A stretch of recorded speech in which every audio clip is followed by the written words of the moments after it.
All my cells thrill, swept by a surge of splendor. Soul and body stir with a mighty rapture. Light and still more light, like an ocean, billows over me, round me.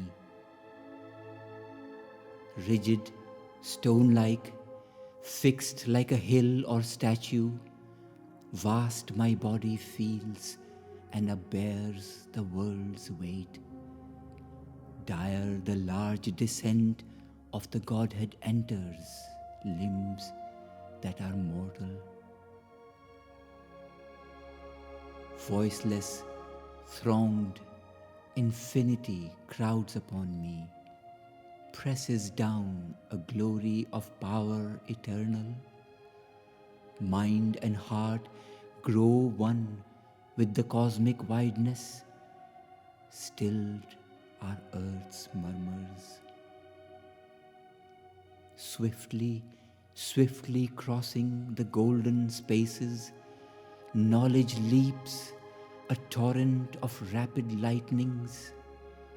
Thoughts that left the ineffable's flaming mansions blaze in my spirit. Slow the heartbeat's rhythm like a giant hammer's. Missioned voices drive to me from God's doorway.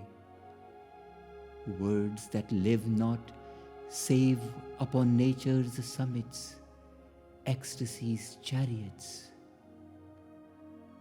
All the world is changed to a single oneness. Souls undying, infinite forces meeting, join in God dance, weaving a seamless nature, rhythm of the deathless. Mind and heart and body, one harp of being, cry that anthem, finding the notes eternal. Light and might and bliss and immortal wisdom, clasping forever.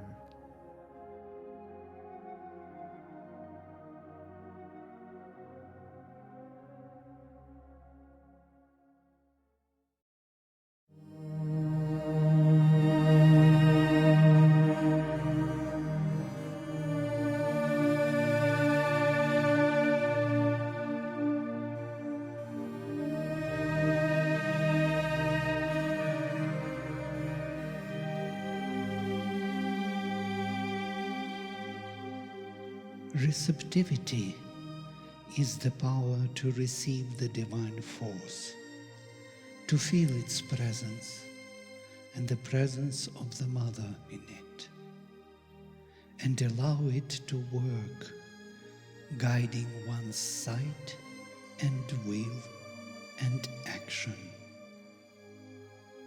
If this power and presence can be felt, and this plasticity made the habit of the consciousness in action, but plasticity to the divine force alone, without bringing in any foreign element, the eventual result is sure.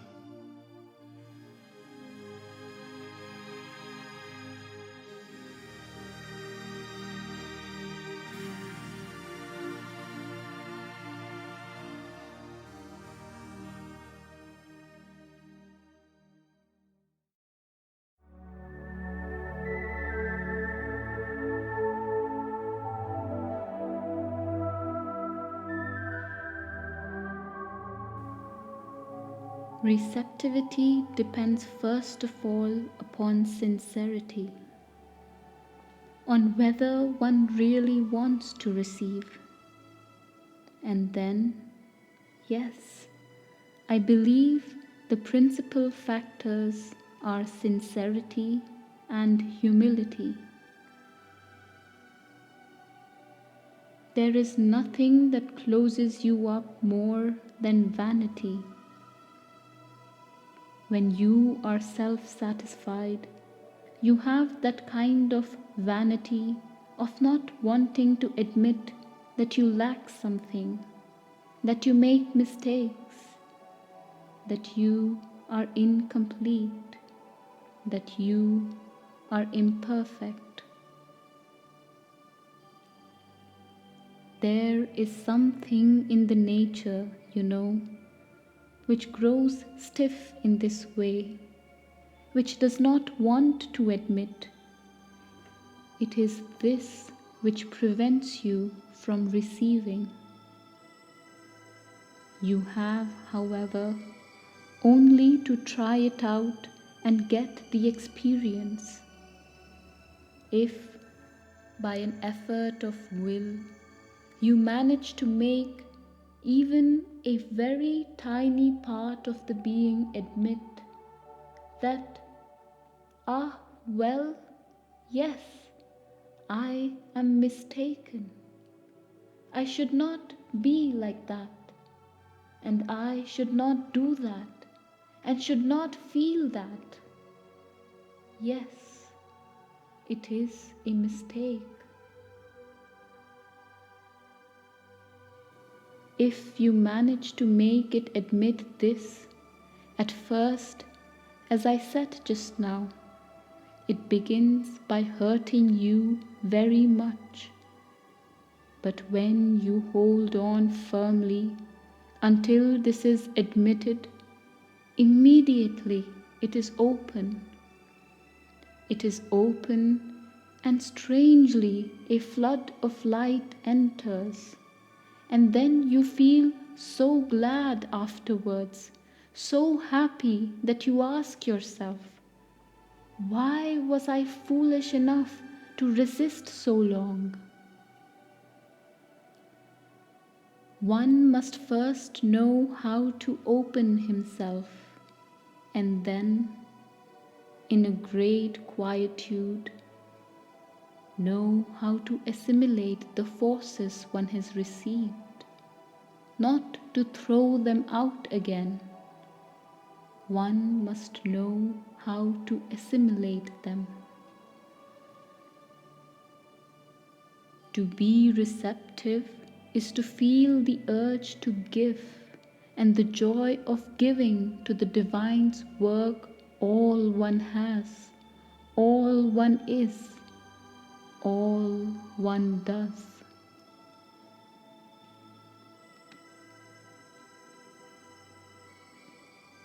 My love is always with you.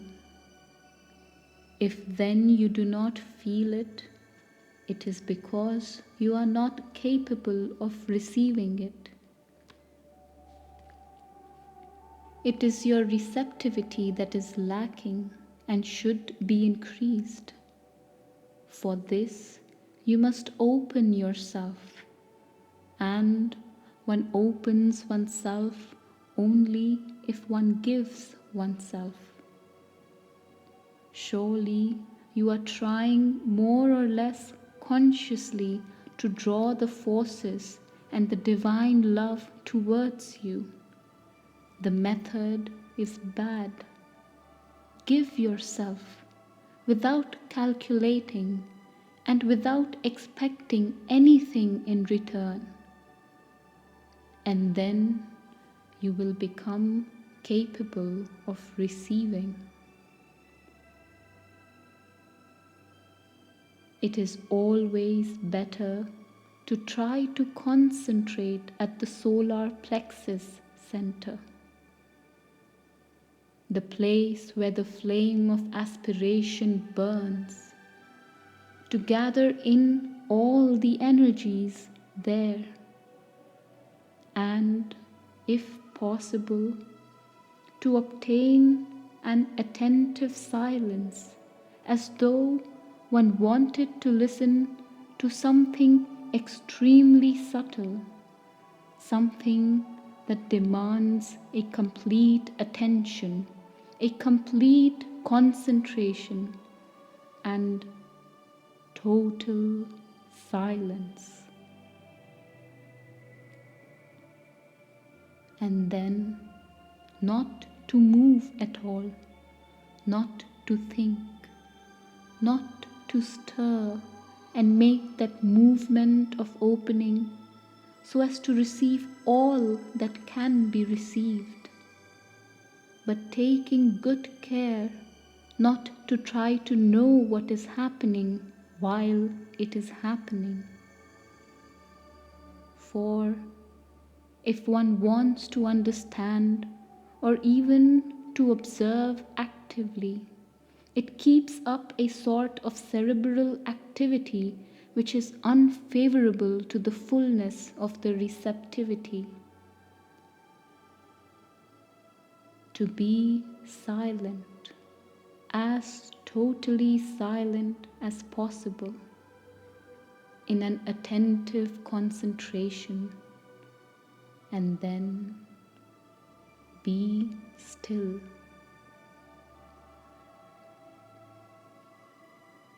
In silence lies the greatest receptivity, and in an immobile silence the vastest action is done. Let us learn to be silent so that the Lord may make use of us.